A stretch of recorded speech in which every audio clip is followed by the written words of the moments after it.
Well, hey guys, Pat here, exhausted from 2 weekends in a row of conventions.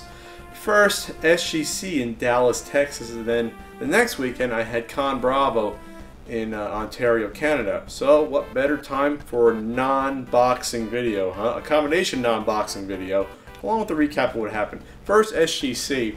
I had the Pat the NES panel there on Saturday, as well as the Play the Punk Challenge. I showed off a couple new videos, new Flea Market Madness. We did an Ask Frank live there. I actually called them. We had Ian on the phone for a few questions. So it was a lot of fun. That video will be up soon. If not, by the time you're seeing this, it should be online. But what did I get at SGC? Let's start off with Out to Lunch. It's an uncommon, goofy little Super Nintendo game. I got, ooh, this was cool. A Tom and Jerry NES manual. I actually had the box, was looking for the manual, and the vendor was nice enough to give this to me. Thank you, vendor. I wish I remember your name. How about Eek the Cat? Another goofy, uncommon Super Nintendo game. This was a really weird, dark cartoon for kids in like the mid-90s, I remember. And it's really strange that it was a Super Nintendo game, but around the same time they were coming out with stuff like The Tick, which was also a cartoon. So why not Eek the Cat? Purple, scared cat that gets in trouble, gets beat up, I think. Oh man, are you ready for the heat? Danny Sullivan's Indie Heat. Beat up manual, but I needed it for the NES. I think it was an X rental since there's the sticker mark there. And N182. It was a rental.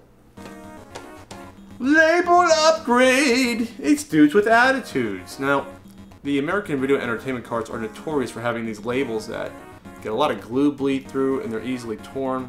I've gone through like 3 or 4 of these dudes with attitudes trying to find even a halfway decent card. So I was happy to find this one, which is pretty pure white, even though there's a little scratch in the middle, which is common for these cards to have a little, you know, a little discoloration in the middle, because I think it can rub against other cards. At least that was told to me. Okay. Also another label upgrade. You know, it's not perfect, but it's a label and it's an upgrade. Formula 1 built to win. It's a racing game that's a little hard to find. Yeah, my version was really discolored on the top. It was white, not the yellow it's supposed to be. There, so happy about that. Label upgrade. How about wow, Pat buys a Genesis game. It's a beat-up box, but it's a cool game, and I've never really come across it. It's complete. It's a Comic Zone, which is the action game that has some really nice art design, and yeah, looking forward to really playing this because I never have before.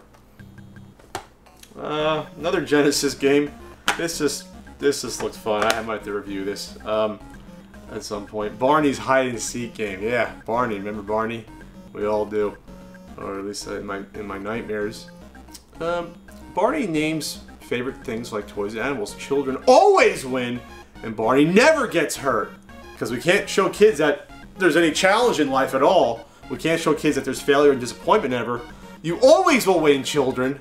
It's like my Little League where they try to pretend that every game ended in a tie and no one won. I was keeping score, coach. I know who won and lost. Alright, what's next? How about for the N64? Charlie Blast territory. Never really saw this one before. It was a few bucks and I picked it up. I don't know anything about N64. Oh no. This was the only Mario Party game that I did not have. It's not in the best shape, the manual's sort of apart, but Mario Party 6 for the GameCube. So now I have 1 through 8. I don't have the one on the Wii U yet.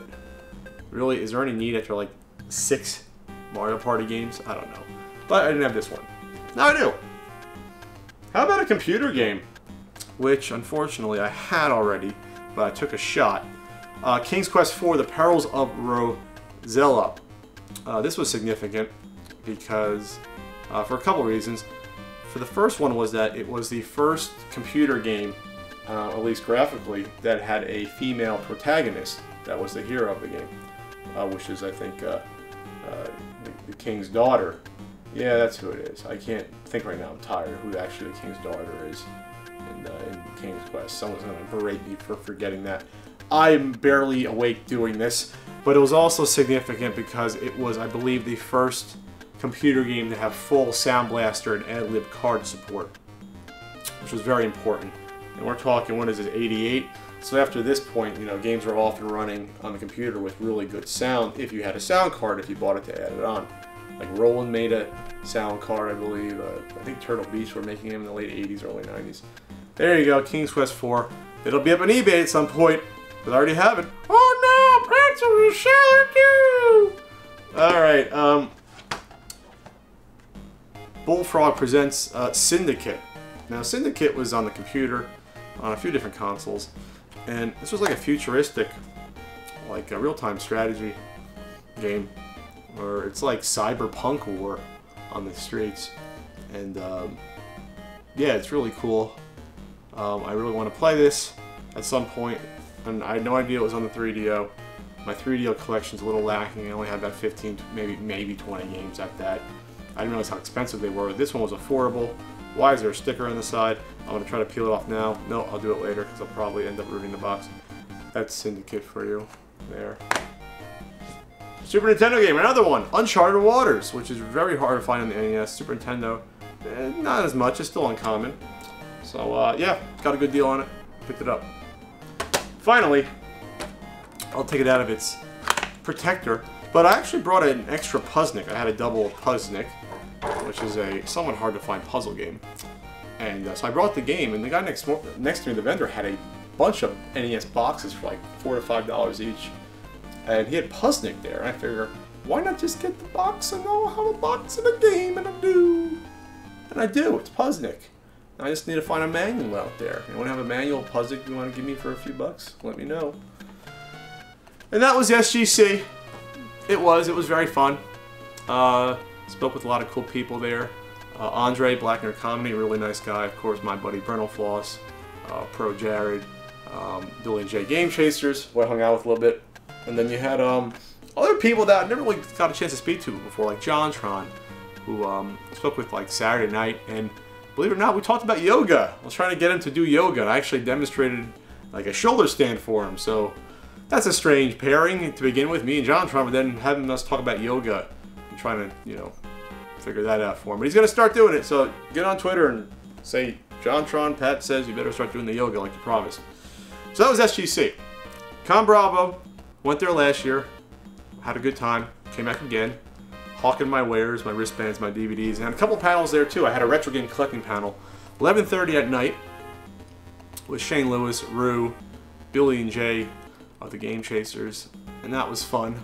Glad people stayed up for that. And then Saturday afternoon, I had another Pat the NES Punk / Play the Punk challenge, just like SGC. That was a lot of fun. There was a really cool moment where it was. This will have to put online, at least this clip, if someone sends it to me. There's Ice Hockey Challenge, which I do from time to time, and I didn't realize, being in Canada, that they would get so revved up for us. That's like their national sport. And so I played this kid in ice hockey, and it was USA versus Canada, and the crowd got really into it. Really into it. Don't want to give it away. So be on the lookout for that. I should put that online. So what did I get at Con Bravo? More than I thought I would. It's not like, you know, I got some stuff at SGC, but this is like really strange stuff I'm not really on the lookout for. Like, I wouldn't have gotten Barney's hide and seek unless it was in front of my face and I said, this looks interesting. But got some stuff that I'm going to pause the camera while I reach over, or do a flash cut thing, so you don't have to see my ass when I bend over to reach the stuff over there, so hold on a second. Alright, I'm back. Did you see my butt? Anyway, let's start with an actual Nintendo item I did not have at all in any form. This is the Super Controller Bondi sort of accessory for your controller. So this isn't actually a controller, it's like a faceplate you put on top of the controller for this little thumb pad right here, and there's little joysticks you can screw in, kind of like on the Sega Master System for extra vision controllers, you can do that. I love accessories like this that are still in the package. They're hard to find in the package. So this will go on the wall and sit there forever. This came out in '86.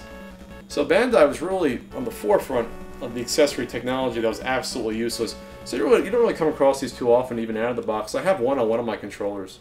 But yeah, I really love stuff like this. Label upgrade again!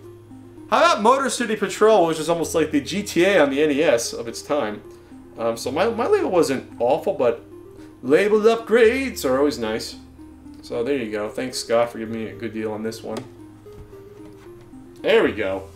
There we go. How about another accessory? Good thing this fit in my luggage. Camerica Turbotronic. So usually the Camerica joysticks are the gray ones you see that are exactly the same mold as the NES Advantage. Hence why they got sued by Nintendo, because they use the same mold. I mean, joysticks is in the same place, the same exact angle as the buttons. You have even little lights above the buttons for when you're pressing it. Turbo switches are in the same place. Start and select are in the same place. The 1 and 2 player select buttons in the same place. But anyway, you don't really see this black version error. What? You don't see this black version error. I did it again. Someone just shoot me and put me out of my misery. There's a bottle of Windex right there. I should just chug it and just end it. Anyway, but this one's tougher to find than the gray one, so I'm happy about this pickup. Got a good deal on this. I think it was like 15 bucks. And how about some turbo stuff? This was shocking. Someone in Canada had like, I don't know, 14, 15 Turbo Duo games and Turbo Graphics games. It's tough enough finding Turbo Graphics games, but finding these CD games and Turbo Duo games is really strange too. So what happened was Billy was looking at stuff next to me, and he was picking up Wanderers from Ys 1 and 2 on Turbo Duo, and I said, "Whoa, wait a minute, let's look at that." So I stupidly got these. Oh God, I got these 5 or 6 games, these 6 games, and I got a good deal on them. But Jesus Christ, why did I spend this? Why did I do this? First, I'll start with the complete Ys 3 in the box. Very nice box. Yeah, got picked that up there. I never would look for these otherwise. I'll go in order of, I guess, least impressive to most, but now that was probably the second most impressive. Prince of Persia. Really wanted to pick this up for a long time. Never found a good deal on it, so I picked that up. Oh, you need the Super System card for that, which I do have. At least I have the PC Engine version. How about Lords of Thunder? Really cool shooter. Follow-up to, what is it, Gates of Thunder, which came with the Turbo Duo. So I was looking for this for a while. Interesting story. I'll wait for the plane to pass.